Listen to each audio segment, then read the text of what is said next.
शहर से फोन आया है, जल्दी से भेजो दुकान पे, नहीं तो फोन कट जाएगा। हाँ हाँ बेटा, अभी भेजती हूँ। अंजलि बेटा, तेरे लिए शहर से फोन है, सब काम छोड़ के जल्दी जाके सुन ले, नहीं तो फोन कट जाएगा। हाँ माँ, अभी जाती हूँ, जरूर मीनाक्षी दीदी का फोन आया होगा। हाय अंजलि। नमस्ते दीदी, मेरा मतलब हाय, कैसी हो आप? यहाँ तो सब ठीक है, मामा मामी कैसे हैं? तू कैसी है? मेरे तो एग्जाम्स होने वाले हैं, हर रोज कॉलेज जाना पड़ता है, lectures, extra classes, private coaching. ओ मैं तो इतना थक जाती हूँ, क्या बताऊँ। आपकी कॉलेज वाली बहन जी आपको इतना पढ़ाती है, तो घर कब जाती हैं आप दीदी? अरे नहीं नहीं, ये सब सिर्फ मेरी प्रोफेसर ही पढ़ाती, मैं अलग से दूसरे टीचर्स के पास भी पढ़ने जाती हूँ। दीदी फिर तो आप बहुत थक जाती होगी ना, आप ना पैदल मत जाया करो, टांगा ले लिया करो दीदी।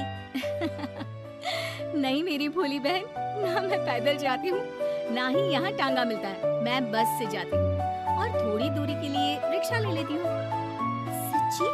वहाँ पर टांगे नहीं, बस चलती है? वाह, वो भी हर रोज? हमारे गांव में भी बस आती है, दिन में 2 बार। यही तो खास बात है शहर की, यहाँ बसें पूरा दिन दौड़ती हैं सड़कों पर, और सिर्फ बसें ही नहीं, कार, स्कूटर और ट्रक भी, और तो और थोड़ी दूरी पर तो हवाई जहाज भी है, जहाँ से हवाई जहाज आसमान में उड़ते हैं। अच्छा दीदी, मैं फोन रखती हूँ, बुआ जी फूफा जी को मेरा नमस्ते कहना। हाँ माँ, हम लोग शहर में क्यों नहीं रहते? बुआ जी फूफा जी और मीनाक्षी दीदी तो शहर में ही रहते हैं। अरे क्योंकि तेरे बुआ जी की शादी शहर में हुई थी, इसलिए बेटा। शादी से पहले वो भी तेरे पापा और दादा दादी के साथ गांव में ही रहती थी। तो फिर माँ, मुझे शहर भेज दो ना, मैं भी शहर देखना चाहती हूँ। इतनी बार मीनाक्षी दीदी से शहर के बारे में सुन चुकी हूँ, अब मैं भी वहाँ जाकर देखना चाहती हूँ। बस आप मुझे शहर भेज दो। ठीक है, इस बार गर्मियों की छुट्टियों में कुछ दिन रह आना शहर, अपनी बुआ के घर। अब तो खुश ना? हाँ माँ, बहुत खुश। आप देखना, मैं शहर जाके कितने मजे करती हूँ। अंजलि अगले दिन स्कूल जाती है और वहाँ अपने सारे दोस्तों को अपने शहर जाने की बात बताकर चिढ़ाती है। अरे श्रद्धा, शीतल, सरोज, तुम लोग इन गर्मियों की छुट्टियों में कहाँ जा रही हो? एकादशी वाले गांव के मेले में। हम तो दूसरे गांव में नानी के घर जाएंगे, उनका घर नहर के किनारे है, बड़ा मजा आएगा। हम इस बार कहीं नहीं जा रहे, बल्कि हमारे घर में रहने के लिए मेहमान आएंगे। और तू? अरे मेरा क्या है, मैं तो बस पास वाले शहर जा रही हूँ, अपनी बुआ जी के घर, वहीं रहूंगी कुछ दिन। तुम लोग चिंता मत करना, मैं चिट्ठी लिखूंगी तुम सबको वहाँ से। पापा, पापा मुझे तो चक्कर आ रहे हैं, जी घबरा रहा है। बेटा, शहर आने की जिद भी तो तूने ही की थी, अब पहली बार बस में चढ़ी है तो यही होना था, भुगतो। अरे मामा जी, अंजलि, आप लोग आने से पहले बता तो देते, मैं लेने आ जाती बस स्टैंड तक। आओ आओ भैया, आओ बेटी अंजलि। माँ बुआ जी कैसे हैं वहाँ, और भाभी कैसी हैं? सब ठीक है, बस अंजलि जिद कर रही थी कुछ दिन आप लोगों के साथ रहने की, सो छोड़ने आ गया। दीदी, आप मुझे शहर घुमाने ले जाओ ना, मुझे भी शहर देखना है। हाँ हाँ, चल तैयार हो जा जल्दी से। अंजलि तैयार होने जाती है और कुछ देर बाद जब बाहर आती है तो अरे ये क्या कर दिया तूने? मार्केट तक ही तो जाना है, इतनी डार्क रेड लिपस्टिक, इतने बड़े बड़े झुमके और चूड़ियां और चेहरे पर इतना सारा पाउडर। मेरी बहन, ऐसे नहीं चलेगा, जा और ये सब हटा के आ। अरे कैसे, क्यों? मैंने शहर आने के लिए इतनी मेहनत से ये सब इकट्ठा किया था, और वैसे भी मैंने देखा है मोहल्ले की राधा काकी के टीवी पर एक फिल्म चल रही थी, उसमें हीरोइनें ना ऐसे ही तैयार होकर जाती है घूमने।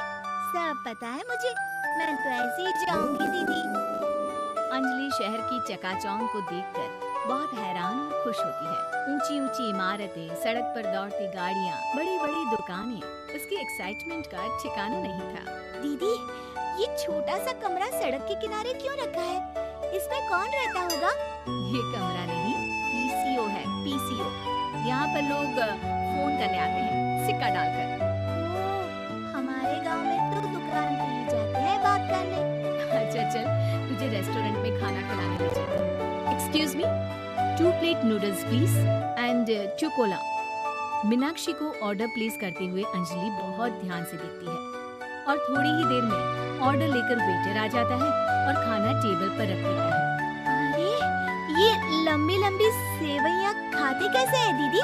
और इसके साथ कोई अचार, प्याज, मूली कुछ भी नहीं दिया, बस ये छोटा सा पेट खुजाने वाला दे दिया है। गांव में तो छोटे छोटे चावल ही होते हैं जो कि हाथ से ही खा लेती हूँ। अब इसे कैसे खाऊं दीदी? एक्सक्यूज मी, एक चम्मच प्लीज और लिटिल प्याज और अचार और मूली और एक गिलास मट्ठा बाद में। हाँ? अब ये सब सुनकर आसपास बैठे लोगों को हंसी आ जाती है। मीनाक्षी भी अपनी हंसी किसी तरह रोकने की कोशिश करती है और वेटर मुस्कुराता हुआ वहाँ से चला जाता है। अंजलि समझ नहीं पाती कि सब किस बात पर हंस रहे थे, लेकिन वो छिप जाती है। दीदी, मुझे लगता है कि मुझे इन सेवइयों को ऐसे ही खा लेना चाहिए, इसी पेट खुजाने वाले कांटे के साथ।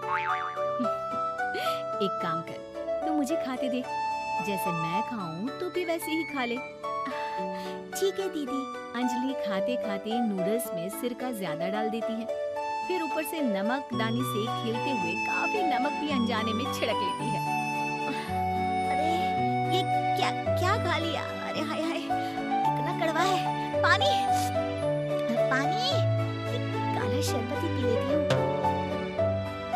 और जल्दबाजी में अंजलि जल्दी जल्दी कोला पी लेती है, जिससे उसके नाक में झंझनाहट होती है। दीदी, मुझे ले चलो यहाँ से। मैं ये सब शहरी खाना नहीं खा सकती। अब शर्म के मारे मीनाक्षी अपनी बहन को वापस घर ले जाती है और कहती है कि देख अंजलि, माना कि शहर और गांव एक दूसरे से बहुत अलग है, लेकिन इसका मतलब ये नहीं कि हमेशा शहर ही बेहतर हो और उस वजह से हमें वो सब करना पड़े जो हम नहीं कर सकते। शहर में सहूलतें तो हैं ही, पर चुनौतियाँ भी हैं। हम जहाँ भी रहें, हमें कभी अपने आप को कम या ज्यादा नहीं समझना चाहिए। हर किसी भी नई जगह में ढलने में समय लगता है, उसके लिए तुम्हें दूसरों की नकल करने की कोई जरूरत नहीं है। बेटा, घूम लिया शहर। ऐसे ही वीडियोस को देखने के लिए हमारा चैनल सब्सक्राइब करें।